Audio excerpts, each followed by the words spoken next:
Potato kurma కోసం పొటాటోని ఉడకబెట్టుకోవాలి. తర్వాత ఇలా పొట్టు తీసి టమాటాలు ఆనియన్స్ కట్ చేసి పెట్టుకోవాలి. ఇప్పుడు బాండీ పెట్టి ఆయిల్ పోసి పోపు గింజలు వేసుకొని అవి వేడయ్యాక ఆనియన్స్ వేసుకొని పచ్చిమిర్చి వీటిని కొంచెం ఫ్రై అయ్యాక పసుపు కరివేపాకు వేసుకోవాలి.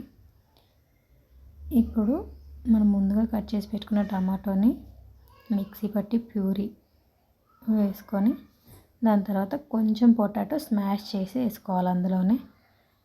దాంట్లో అది అయిన తర్వాత ఇప్పుడు కట్ చేసి పెట్టుకున్న పొటాటో వేసి కొంచెం వాటర్ పోసి కొంచెం ఉడికాక టేస్ట్కి సరిపడా కారం ఉప్పు వేసుకొని కొంచెం ఉడికిన తర్వాత పుదీనా కొత్తిమీర వేసుకొని స్టవ్ ఆఫ్ చేసుకోవాలి.